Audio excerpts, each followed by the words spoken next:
I'm not sure if any of you here, or perhaps any of your colleagues, when they read through a chapter like Isaiah 22, start to question how or why this is relevant. This is a piece of writing from a very long time ago, from another place in the world, the other side of the world. And we might begin to wonder how much of it is actually true. Those events were written 2,700 years ago. So how much of that is myth? How much of this is legend? How much should we actually believe from stories like this in the Bible? And tonight has one purpose, is to take that thought and to demolish it by having a look at 7 archaeological discoveries from the time of Hezekiah. Now, I think probably everyone in this room has heard about Hezekiah. He was a king who lived in, a very long time ago, 715 BC. He began his reign, and he reigned for 29 years. He's a king of Judea, and he ruled in the city of Jerusalem in what is Israel today. And the Bible has a lot to say about what this man did, particularly about his religious reform. So when Hezekiah became king, the nation of Judea was worshipping pieces of wood and stone and gold. And when Hezekiah came to the throne, he threw those things out of Jerusalem and smashed them to pieces. And what he did is he brought the focus of religion in Judea back to Jerusalem. And he cleaned out the temple, he reinstated the priesthood, he reinstated the ancient worship in terms of sacrifices and music and feasts that were kept. And the Bible has a lot to say about those things. But Hezekiah also did some other things in the city of Jerusalem as well, because when he became king, the superpower of the day was Assyria, which was in the east of Jerusalem, and their capital was in Nineveh. And they were a very strong militant nation and expanding their empire when he became king. And he sees this threat, and Hezekiah very carefully, spiritually prepares the people, but he also gets to work. And he builds the wall around Jerusalem, and he blocks off water to invaders who might come to the land, and he brings that water supply inside the city of Jerusalem. And all of those exploits of Hezekiah are described in the biblical record. It's a very special story because, unlike many other stories, it's recorded in Isaiah, but also in Kings and Chronicles too. There's 3 records of the life of this man. And tonight we'll be looking at archaeological evidence for some of the things that Hezekiah did. Exhibit A, picture of Hezekiah. As described in Isaiah 36, there's Hezekiah when he becomes sick, and there's Isaiah the prophet speaking to him. So tonight what we'll be doing is having a look at archaeological evidence for the life of this man as shown in the biblical record. Now, of all the types of evidence we could look at, archaeology has some particular strengths and weaknesses that we need to remember when we look at this sequence of evidence. So firstly, archaeology is the study of the past. In this case, a very long time in the past. So if we're expecting on our handout here to have a sequence of personal effects from Hezekiah that have been discovered, like point number 2, his toothbrush, point number 3, his diary from 715 BC, point number 4, his comb. We're not going to discover or show you these things. They simply don't exist. If we're studying the past, it's very difficult to find things. And if we're looking at a particular individual in the past, as we're doing tonight, it's very difficult to find specific personal effects. So keep that in mind as we look at the evidence tonight. And the second thing to keep in mind is that archaeology is the study of the past. And in this case, it's a very, very long time ago, 2,700 years ago. And the further back in time we are studying, the more difficult it is to uncover accurate evidence. So let's keep that in mind. And to start with, I think it's helpful to do a short experiment just to etch into our minds some of the limitations of studying the past. So if I look at the clock now, it's 20 minutes past 6, and we're about the second Sunday in December. What I'd like you to do, I suspect many of you, maybe all of you, might have been here last Sunday at exactly this moment in time. Have a think about what was happening in this hall. So who was speaking 1 week ago?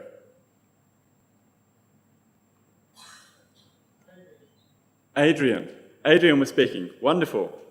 So we have an exhibit here who was in this room 1 week ago at this moment in time. So this is a question not for yourself. What was the topic last week?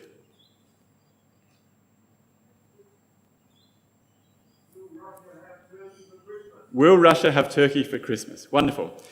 So we could discover this event from the past by finding witnesses that were there and asking them what happened.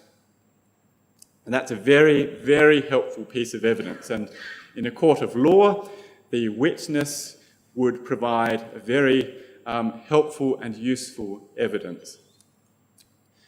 So let's, in the mind, wind back the clock, not just a week, but a year.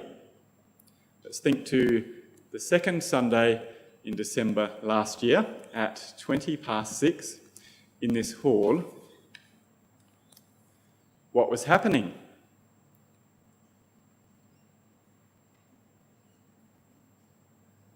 Does anyone know? Nobody knows. How would we find out? Documents, the calendar. I'm not sure if the video was running last year, maybe? Adrian Farron was exhorting. Adrian Farron was exhorting. There you go. There we go. So we have a documented evidence of what happened a year ago. That's wonderful. So let's take our minds and let's wind back the clock 10 years. 10 years ago, second Sunday, December, what was happening? Again, I suspect many of you were here. How would we find out? Did you have the video 10 years ago? No, no video. That's gone. Syllabus. The syllabus is helpful. The syllabus is a plan of what hopefully happened, but if I ask Brother Colin, probably didn't happen. It's a general guide at the start of the year, but it's not a record of events, is it? Maybe... Sound recording, excellent. So there was some sort of recording, but not video, so slightly less robust. Is the sound publicly available on a website? No. So it hasn't been distributed widely, has it? So it's probably in 1 or 2 places. And if we wanted to find that record, we've got to go to those places to find it. Okay, so let's go back 50 years. What was happening at 20 past 6, 50 years ago in this place? Nothing. Did the hall exist? No. So you can see it's now getting pretty hard to work out what was happening at 20 past 6. Did Aberfoyle own this piece of land? No. We could probably go to a record and see who did own it, but it wouldn't be here. It would be in a central place, probably in the city. And we could find out the owner of the land and the documented purpose or the reason why they had the land, what the use was. we have Buckley's chance of finding out what happened at 6:20 on the second Sunday in December 50 years ago. Okay, so let's wind back the clock 200 years. Adelaide was not declared a city. This was, I think, Ghanaland. Is it Ghanaland here? Yes? The Ghana have no written records. So we can't go to any record now. So we've got no chance of finding out what happened at 6:20, or probably in December, or probably in the year, or probably in the decade, what was happening at this particular site. So that's 200 years. The story of Hezekiah is 2,700 years ago. That's the scale of time that we're looking at. So keep that in mind. The further in time we go back, the less likely it is that we have accurate and robust evidence for what happened. And we are looking back in time a very, very long way to have a look at the story of Hezekiah tonight. So hopefully you've got a handout that looks like this. We're going to work through 7 pieces of evidence. In each of the boxes, what I'd like you to do is write down what the evidence is, where it was discovered and where it is today, when it was discovered, and a biblical quote from the story of Hezekiah that connects to this piece of evidence. So let's follow through this as we consider our topic tonight. And here, let's start with the first piece of evidence. This is a piece of land in the Gaza, or not the Gaza Strip, the West Bank in Israel. It's a very rocky valley, as you can see. Very, very rocky and dry and barren. And in about 1946, a young man named Muhammad was walking up this valley. And Muhammad was a goat farmer. He had a herd of goats with him. And his goats had gone running up this valley, as only goats can. They can scramble over these rocks very, very quickly, much faster than any of us can.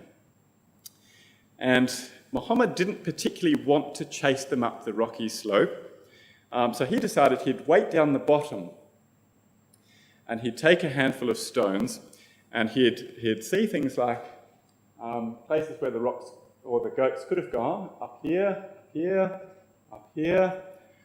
And what he'd do is wait down the bottom and listen for that sound when he threw rocks up the valley. And so if he's down the bottom, he's throwing the rocks up the hill. If he hears that sound, he knows there's a goat and it's worth going up there to try and find it. And he starts throwing stones and he hears something like that, which is not a goat. It's the sound of something smashing. And so he thinks, that's odd, I'm going up the valley, and he climbs up to where he's thrown the stone in here. And he sees that inside the cave, he's smashed a clay pot. And the pot is covered with a piece of leather, so he rips that off, hoping he's found some treasure, and his goat farmer days are over. But alas, he doesn't. He finds in there something like this, an old piece of leather, which was a bit of an anticlimax. But he grabs it out the broken clay jar and he heads back into town. He knows that the cobbler in town is interested in old things, and this looks old, and he thinks he might make $1 selling this piece of old leather. And he does. He sells it to the cobbler for $50. And the cobbler has a look at this, and he thinks there's some sort of writing on there, possibly in Syriac, and that's a language he can't read. So he takes this scroll and he goes to the local Orthodox minister who can read Syriac. And he takes the scroll and he can't read it either because it's not in Syriac. And the scroll changes hands a couple of times, and it comes into the possession of an American called Albright, who realizes this is written in Hebrew. It's a very old piece of leather. It's dated to about 100 to 200 years before Christ. That's really, really old.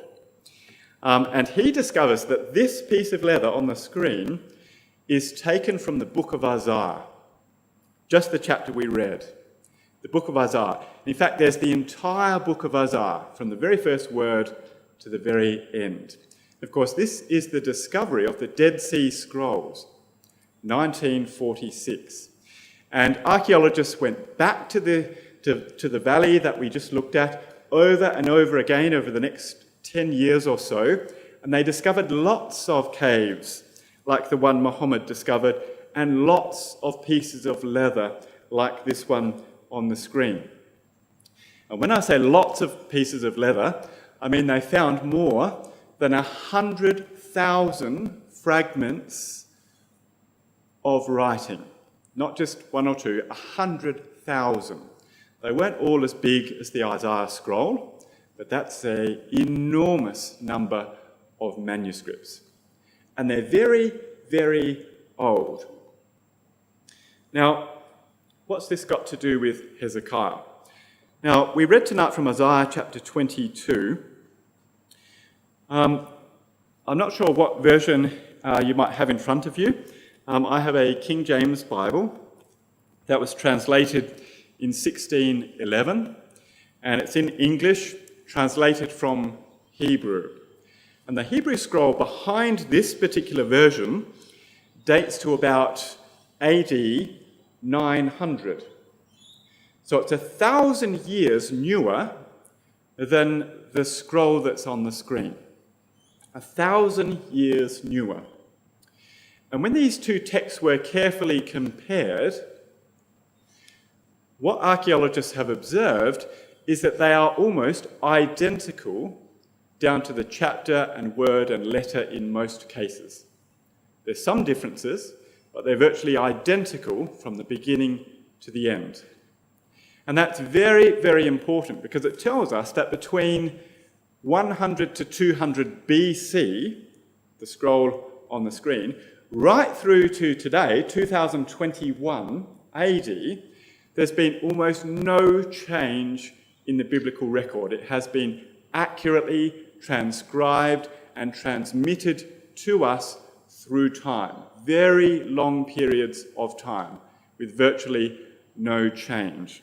Now let's come back to Isaiah chapter 1 and connect this book with the story of Hezekiah. Isaiah chapter 1. Isaiah 1 verse 1. The vision of Isaiah the son of Amos, which he saw concerning Judah and Jerusalem in the days of Uzziah, Jotham, Ahaz, and Hezekiah, kings of Judah. So this scroll was written in the time of Hezekiah. The story directly connects with his life. Isaiah spoke with Hezekiah. There's a frequent interaction between these two people in the biblical record. So let's come to our worksheets.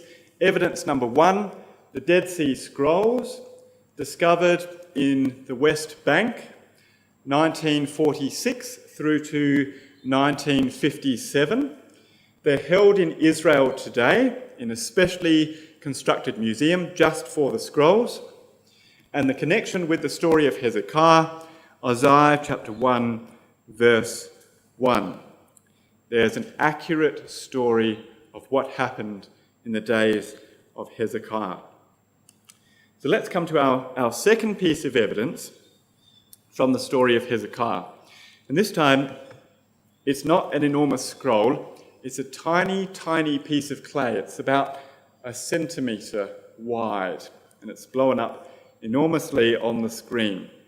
It was discovered in 2009, so very, very recently, just outside Jerusalem, where archaeologists were working. And this particular discovery sat at the Hebrew University for the next 5 years or so, until somebody cracked what is written on this piece of clay. And in 2015, they published what this particular piece of clay says. You can see that it's a tiny, tiny piece of clay. It's round. It's actually a seal discovered just outside Jerusalem. Now this is what it says. Belonging to Hezekiah, son of Ahaz, king of Judah. That is the man we're looking at tonight. Let's come to 2 Chronicles 28 and connect this discovery with the Bible record of this man. 2 Chronicles 28. Chronicles 28, verse 27. And Ahaz slept with his fathers, and they buried him in the city, even in Jerusalem. But they brought him not into the sepulchres of the kings of Israel. And Hezekiah his son reigned in his stead. Hezekiah began to reign when he was 25 years old, and he reigned 29 years in Jerusalem, and his mother's name was Abijah, the daughter of Zechariah. So what we have on the screen, a translation of what is on that seal, corroborates entirely what is written here. Have a look at chapter 28, verse 27. The father of Hezekiah is Ahaz. Chapter 29, verse 1, Hezekiah becomes king, and he is king of Judah in Jerusalem, exactly as written on this seal, belonging to Hezekiah, son of Ahaz, king of Judah, and it's discovered just outside the walls of Jerusalem and dated to this point in history. So, evidence number 2, Hezekiah's seal, discovered 2009, transcribed 2015. Where is it held today? I'm not sure. I think it's still at the Hebrew University in Jerusalem. And the Bible passage, 2 Chronicles 28, verse 27, and chapter 29, verse 1. So let's come to piece of evidence number 3. This is perhaps much better known to many of us here, and I'm sure some of you have been to Jerusalem and walked through Hezekiah's tunnel. Has anyone walked through the tunnel? Yes, lots of people have. Wonderful. So you know this one well. This one is right there in Jerusalem, carved in limestone underneath the ancient city. There's a picture of what it looks like, and here's a map, which shows us, well, a couple of things. Firstly, the scale of this tunnel. The tunnel here, in blue, is more than 500 metres long, 533 metres. It's enormous, through solid limestone. You can see here on the map a few features. In green is the old city of David. In orange is the wall that Hezekiah constructed when he was king. And you can see here the tunnel starts at the Gihon Spring outside the wall, and it travels through the rock down to the pool of Siloam. And this, of course, it's almost so big it hasn't really been discovered. People have known about this all through history, but it's been rediscovered many times through history in the 1840s and in the 1860s. But in 1884, this particular piece of stone was uncovered, and this one is held in a museum in Istanbul today. And it's carved from the rock just inside that lower entry to the tunnel of Hezekiah. And this is what it says. It gives us a clue as to how the tunnel was constructed. The tunnel, this is the story of the tunnel. While the axes were against each other, and while 3 cubits were left to cut, the voice of a man called to his counterpart, for there was a zada, or a crack or a fissure in the rock, on the right. And on the day of the tunnel being finished, the stonecutters struck each man toward his counterpart, axe against axe, and flowed water from the source of the pool for 1,200 cubits. And 100 cubits was the height over the head of the stonecutters. So that's what's inscribed in the wall. That's perhaps a bit cryptic. Let's come back to the map. If we were making this tunnel today, we'd start here, and the tunnel would go like that, straight through the rock to where it needed to go. But in 700 BC, that was difficult to achieve. How would we do that? And the inscription tells us that actually they started work at this end and at this end at the same time, and they worked towards each other, following a crack through the rock, and then met in the middle, and then water started to flow. It's a remarkable, remarkable thing. And it's been there all along in Jerusalem. Now, what's this got to do with Hezekiah in the Bible record? Let's come to the book of Kings, 2 Kings chapter 20.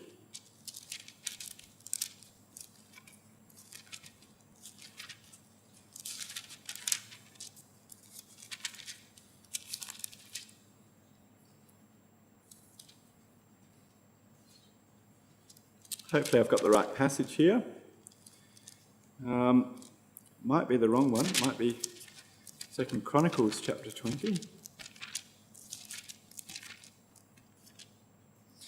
I could even check my notes. 20 verse 20. Yep, there we go. 2 Kings 20 verse 20. Wonderful, thank you. Verse 20, and the rest of the acts of Hezekiah and all his might, how he made a pool and a conduit and brought water into the city, are they not written in the book of the Chronicles of the kings of Judah? So there we have it there. In 2 Kings chapter 20, verse 20, we have a description of Hezekiah bringing the water inside the city of Jerusalem. I'll just flick across to Chronicles, chapter 32, because I think there's some additional information here. 2 Chronicles 32, verse 30. This one is worth looking at as well. 2 Chronicles 32, verse 30. And keep in mind the picture of the map that we have on the screen. 2 Chronicles 32, verse 30. This same Hezekiah also stopped the upper watercourse of Gihon and brought it straight down to the west side of the city of David, and Hezekiah prospered in all his work. So we have a second record of the tunnel that this man constructed in Chronicles, and it's in Isaiah as well. We read Isaiah 22 tonight. You can see here, particularly in verse 30, that it mentions the features we have on the map here. The tunnel started here at the spring of Gihon. It went into the city to the western side of the city of David, exactly as we see today. So, piece of evidence 3, Hezekiah's tunnel, discovered many times, 1840s, 1860s, 1884, the inscription was uncovered, and that's held in Istanbul today. And a biblical passage, 2 Chronicles 32, verse 30, 2 Kings 20, verse 20, and Isaiah 22 as well. So let's come to the next piece of evidence. The next piece of evidence, number 4. Here it is. It's a wall. It's a wall in Jerusalem, an ancient wall. It was discovered in the 1970s, and it's referred to as the broad wall. Let's go back to our map that we looked at a minute ago. We've just been looking at the tunnel here, just outside the old city walls. If we follow this orange dotted line here, which Hezekiah constructed, we come up here, you can see here the broad wall. So that little corner there that we can see is this corner here that we can see on the screen. The broad wall. And there's something particular about this wall. Firstly, it is very broad, it's very wide, and the stonework is unique. Have a look at how the stones are laid. They're not laid particularly well. It's a wall made of rubble. It's a wall made of rubble. Now, what's this got to do with Hezekiah? Let's come to Isaiah 22 that we read from tonight. Isaiah 22.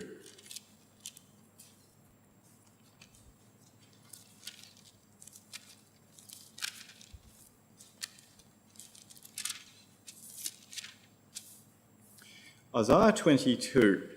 Let's have a look at verse 9 through 11. Ye have seen also the breaches of the city of David, that they are many, and ye gathered together the waters of the lower pool. That's Hezekiah's tunnel that we've just had a look at. Verse 10, ye have numbered the houses of Jerusalem, and the houses have ye broken down to fortify the wall. Hezekiah expanded the fortification, and he did that by breaking down houses around the old city and using that rubble and those stones to construct an additional layer of protection.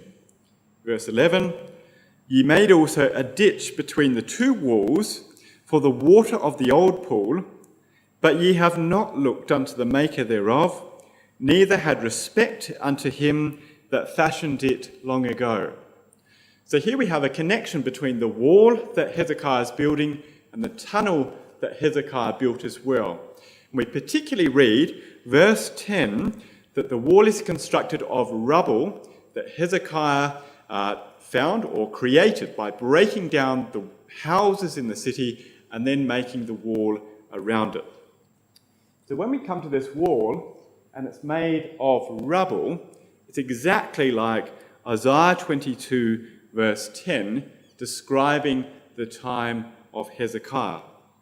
And perhaps there's another connection as well. If we imagine the tunnel being dug at the same time, 533 metres through limestone, what are we going to do with the rubble and the slime?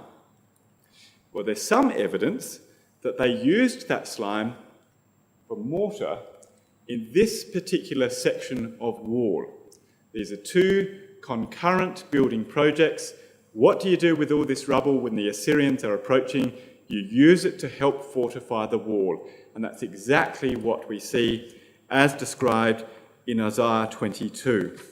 So point number 4, the broad wall, discovered 1970s, biblical passage, Isaiah 22, verse 10.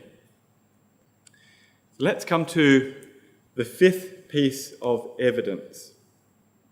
Number 5. It's another stone that has been discovered. We've looked at a number of stones so far tonight, and we'll look at some more after this. Why are there so many stones in the archaeological evidence that we're looking at? Because stones last. That's exactly right. Not many things will last 2,700 years. Timber is gone, paper is gone, bones are often gone, but stone is there, and that's why we're looking at so many things of stone tonight. And this particular stone was discovered in 1870, just outside the walls of Jerusalem. And it was taken back to Britain, and it sat in the British Museum for many, many years. until 1952, when somebody published a transcription of what is on this stone and uncovered for the first time what this stone really is. And this is what they published. This is the grave of Shebanyahu, who is over the house.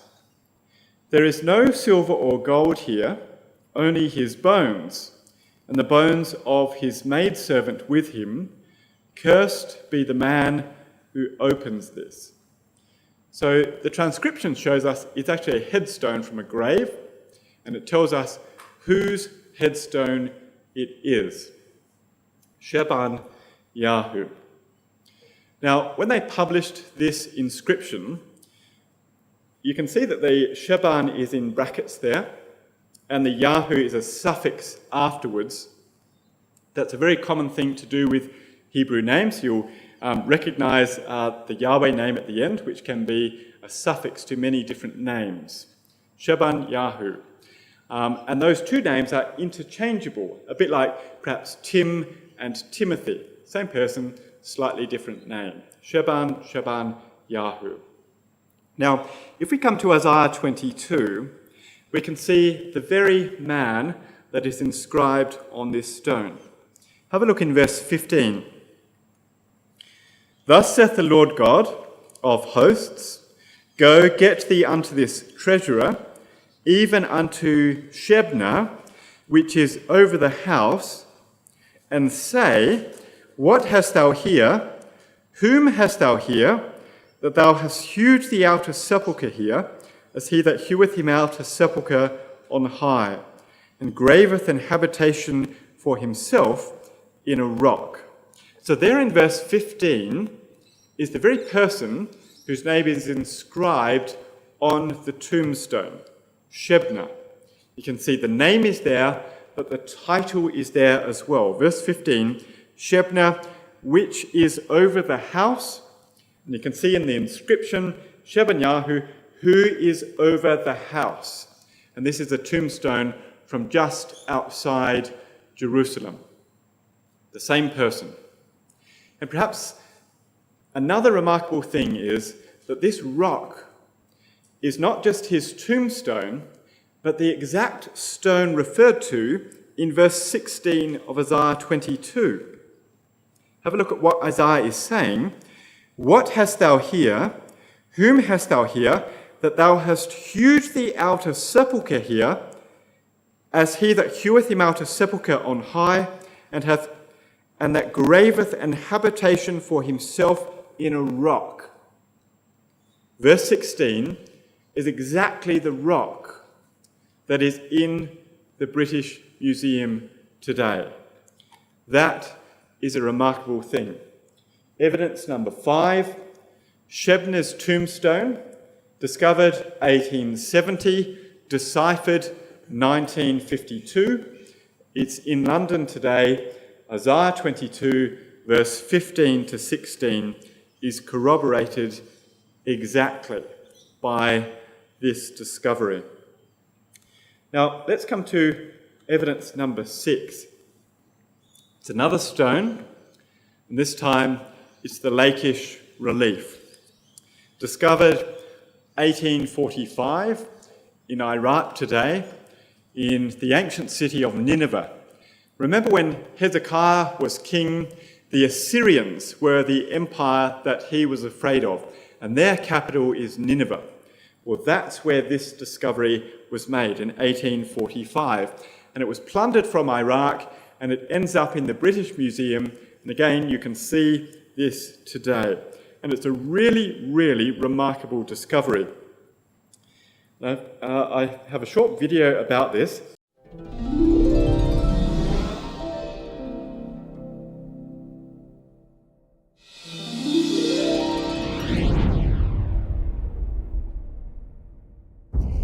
In the year 701 BCE, Sennacherib, king of Assyria, led a vast army against the kingdom of Judea. King Hezekiah, who had rebelled against the Assyrian Empire, now confronted the world's greatest war machine. The Assyrian army was powerful and extremely well organized. It was composed of a hierarchy of officers, professional soldiers and specialized forces, cavalry, archers, infantry, and engineering corps. Upon its arrival, 46 fortified cities fell one after the other. The revolt's suppression reached its climax with the conquest of Lakeish, the second most important city in the Judean kingdom. In his prophecies, the prophet Isaiah warns, "Now therefore behold, the Lord brings upon them the waters of the river, strong and many, the king of Assyria in all his glory, and it will rise over all its channels and go over all its banks. And it shall pass through Judah, it shall overflow and go over, it shall reach even to the neck." Sennacherib boasts of his successes in war, and especially of the conquest of Lakeish. He orders the carving of a 12-meter-long relief depicting the city's conquest.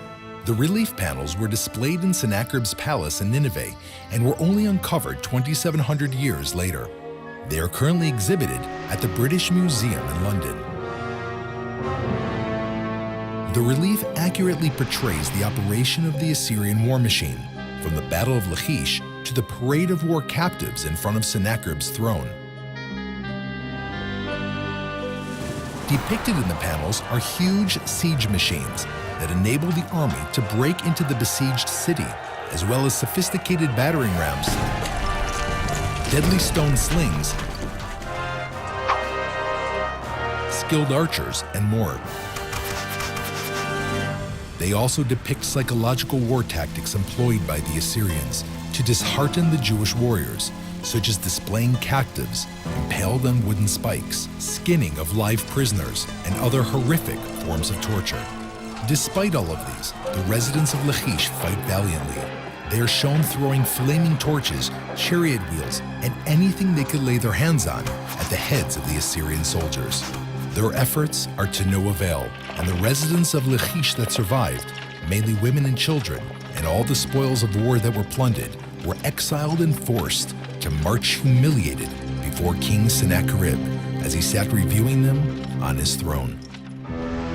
In the relief above Sennacherib's head, there is an Akkadian inscription explicitly referring to the conquered city of Lakeish. Sennacherib, king of the universe, king of Assyria, sits on a throne, and the spoils of Lakeish are paraded before him. Now that Lakeish has fallen, the Assyrian army marches onward to Hezekiah's city, Jerusalem, capital of Judea.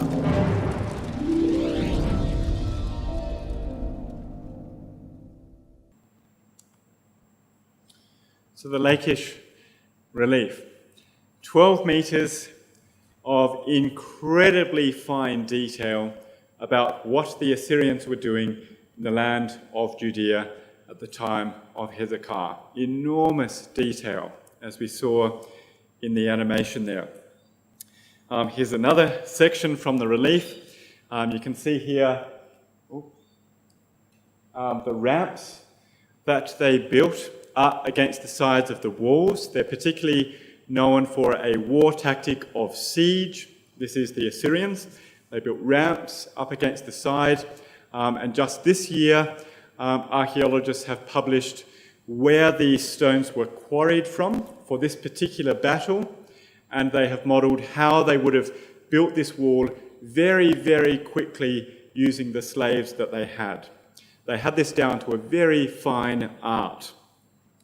You can see here the battering rams, the archers, and the firebrands being thrown down from the wall, just like we saw in the animation. I particularly like this one. Here's an Assyrian. He's a very brave man, and I think he has perhaps the world's first fire extinguisher.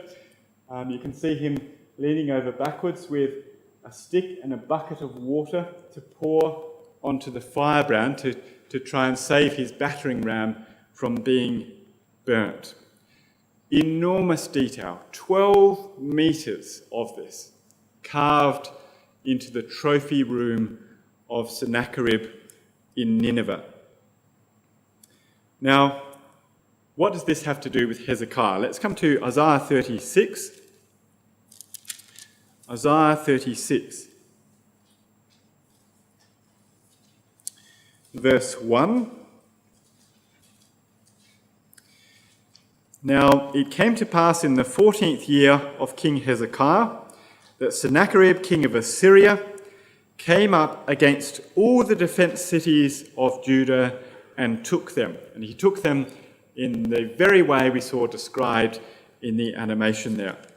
If we come across to chapter 37, we can see specifically Lakeish referred to. Verse 8. So Rabshakeh, which is one of the generals of Sennacherib, returned and found the king of Assyria warring against Libnah, for he had heard that he was departed from Lakeish. So he goes to Lakeish, he conquers that, he moves on to Libnah, exactly as we saw in the Lakeish Relief. 100% corroboration with what we read in the biblical record. So piece of evidence number 6, the Lakeish Relief, discovered 1845 in Iraq, held in the British Museum today, Isaiah 36 verse 1, Isaiah 37 verse 8, entirely corroborated with the biblical story. And tonight we've got one last piece of evidence. And here it is. It's another stone. It was also found in Nineveh, in Iraq, in 1830. And just like most of the other things we've seen, it was plundered from Iraq and taken back to the British Museum. And it's there today. You can go there and you can see this particular stone. And the wonderful thing is, this stone has been translated. This is what it has to say. As for the king of Judah, Hezekiah, who had not submitted to my authority, I besieged and captured 46 of his fortified cities, along with many smaller towns taken in battle with my battering rams. So this particular clay cylinder is a record which the Assyrians made. It's a record of their conquest of Judea. So the Lakeish Relief is the pictures and the Taylor prism is the writing. And you can see those first few lines are Isaiah 36 verse 1. Assyria comes from the north and they take, in this case, 46 cities and they plunder them. And you can see their reference to the battering rams, just like we saw in the picture, the Lakeish Relief. I took as plunder 200,150 people, both small and great, male and female, along with a great number of animals, including horses, mules, donkeys, camels, oxen, and sheep. Just as we saw in the Lakeish Relief, they paraded these slaves past Sennacherib, the king of Assyria. But it goes on. As for Hezekiah, I shut him up like a caged bird in his royal city of Jerusalem. I then constructed a series of fortresses around him, and I did not allow anyone to come out of the city gates. His towns, which I captured, I gave to the kings of Ashdod, Ekron, and Gaza. So there's very specific mention of Hezekiah, the king of Judah. Now let's come across to Isaiah 37, verse 33, because Isaiah writes about the moment when the king of Assyria would come against Jerusalem. Verse 33. Therefore, thus saith the Lord concerning the king of Assyria, he shall not come into this city, nor shoot an arrow there, nor come before it with shields, nor cast a bank against it. By the way that he came, by the same shall he return, and shall not come into this city, saith the Lord. So Isaiah specifically mentions Jerusalem and says Sennacherib will not take Jerusalem. Now that's important. Have a look in verse 33 and think about the Lakeish Relief as we read the description of Assyrian warfare. He shall not come into this city, nor shoot an arrow there, nor come before it with shields, nor cast a bank against it. That is exactly how the Assyrians waged war, with a bank and a battering ram and archers. Isaiah 37, verse 33. But what Isaiah says in verse 34 is that Assyria would not do that against Jerusalem. Now, have a look again at the inscription in the Taylor Prism. You can see up the top here, describing the defeat of these 46 cities, that he used his battering rams and took all of these people and possessions as slaves. But when it comes to describing Hezekiah, it doesn't say that. It doesn't mention the battering ram, or an archer, or a bank. They're not there. It doesn't describe a siege. It describes a blockade, but not a siege. In fact, the siege is never described in the record of the Assyrians. And I think we can conclude that already from what we've seen in the Lakeish Relief. Think about this man, this conquering king, going back to Nineveh and creating a trophy room with 12 meters describing his exploits carved into the wall. And the pinnacle of his exploit is not taking Jerusalem. It's taking Lakeish. Now, if he had taken Jerusalem, we would have been looking at the Jerusalem relief, and it would have stated that in clay. But it's not there. It hasn't been found. It was never taken, and it's not in the written record either. There's a blockade, but he never besieged Jerusalem, and he never took Jerusalem either. So evidence number 7, the Taylor Prism, discovered 1830 in Iraq, in the British Museum today, Isaiah 37, verse 33, and chapter 36, verse 1, corroborated precisely. And the remarkable thing about this particular prism, and let's remember the time scale we're looking at, 2,700 years ago, it's remarkable that we found this particular thing. But what about this? There's another copy of the same story which the Assyrians also recorded that was found in Nineveh and is in a museum in Chicago today. There's 2 copies of the story. And this one here, another copy of the same story written by the Assyrians and held in Israel today in a museum. And here's another one, another copy of the same story written by the Assyrians, discovered in Iraq, held in the British Museum today. And the remarkable thing about this particular copy is it has been dated to having been written within a couple of months of Isaiah chapter 37. We have a contemporaneous record of what happened in Hezekiah's time, which corroborates the story of the Bible. And that is not the last one. There's 11 copies of this story. 11 copies of the story that have been discovered. That is remarkable. I think there's perhaps more evidence for what happened in the days of Hezekiah, as recorded in the Bible, than there is for what happened on this site 200 years ago, let alone 2,700 years ago. And this evidence comes from all sorts of different angles. And we've seen tonight from the Dead Sea Scrolls that the record is genuine. It has been accurately transmitted and translated through time. The man, Hezekiah, was real. We have his signature, the very signature that he stamped into clay. His work was real. We can go to Jerusalem and see what he did. His companions were real.